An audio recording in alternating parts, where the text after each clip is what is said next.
ओम भगवते नमः।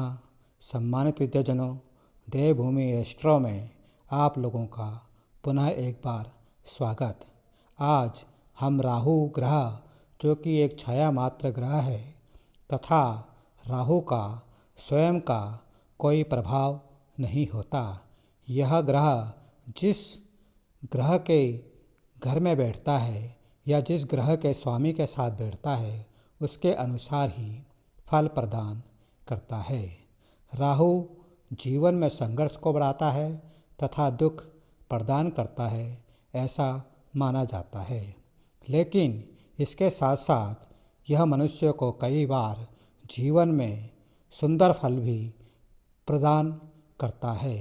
यह चमत्कारिक रूप से मनुष्य को अनेक प्रकार के सुख भी प्रदान करता है।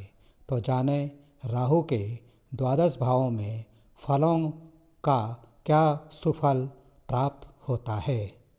सम्मानित विद्याजनों, राहु यदि लग्न में हो तो ऐसा व्यक्ति अति साहसी और चतुर होता है। वाद विवाद करने में यह बड़ा दक्ष होता है तथा वाद विवाद करते समय अक्सर यह विजय हासिल करता है। लग्न का राहु व्यक्ति को मनुष्यों की नज़र में रहने वाला बनाता है। ऐसा व्यक्ति सभी जगह प्रसिद्धता प्राप्त करता है। लेकिन यदि राहु की स्थिति अच्छी न हो तो यह मनुष्य को शारीरिक और मानसिक कष्ट प्रदान कर सकता है। सम्मानित विद्याजनों, यदि राहु द्वितीय भाव में हो तो ऐसा व्यक्ति घूमने के प्रति अत्यंत ही लालायित रहता है। वह देश विदेश की यात्रा करता है। ऐसा व्यक्ति बोलने में अति चतुर होता है, लेकिन साथ ही वह कठोर वाणी का भी प्रयोग करता है। अतः ऐसे व्यक्ति को कठोर वाणी से बोलने से बचना चाहिए। साथ ही ऐसा व्यक्ति एन केन प्रकार धन संग्रह करने में भी बड़ा चतुर होता है और निरंतर वह अपने धन को बढ़ाता है, लेकिन व्यर्थ के कार्यों में कभी कभी अपने धन को खर्च करता है। अतः ऐसे व्यक्ति को धन को संग्रहित करने के साथ साथ उसे बचाने के लिए भी विशेष उपाय करने चाहिए। सम्मानित विद्याजनों, यदि राहु तृतीय भाव में हो तो ऐसा व्यक्ति अत्यंत पराक्रमी, मुसीबत से लड़ने वाला और खतरों का खिलाड़ी होता है। वास्तव में तृतीय भाव का राहु मनुष्य को चमत्कारिक रूप से विशेष फल प्रदान करता है। ऐसा व्यक्ति जीवन में समस्त प्रकार के सुखों को भोगता है, ऐश्वर्यशाली बनता है और अति धन कमा करके जीवन में समस्त प्रकार के सुखों का लाभ उठाता है। यदि तृतीय भाव में बैठा राहु मित्र के घर में हो तो निश्चित ही ऐसा व्यक्ति कुबेर के समान धन कमाने वाला और संपूर्ण जीवन में समस्त सुखों को भोग करके राजा के समान रहने वाला होता है। सम्मानित विद्याजनों, यदि राहु चतुर्थ भाव में हो तो मतांतर से ऐसे व्यक्ति की दो माता होना संभव है तथा यदि शुभ ग्रह की दृष्टि न हो तो ऐसे मनुष्य की दो पत्नियां भी हो सकती हैं।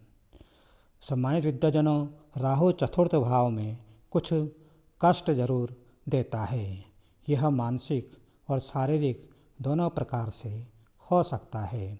यदि राहु शुभ ग्रह से दृष्ट ना हो तो मनुष्य को जीवन में आगे बढ़ने के लिए राहु का जाप आदि अवश्य कराना चाहिए। सम्मानित विद्याजनों, यदि राहु पंचम भाव में हो तो ऐसा व्यक्ति बेपरवाह, लापरवाह होता है। इसी कारण वह कुमार्गी भी हो जाता है और अक्सर अत्यंत क्रोध करता है।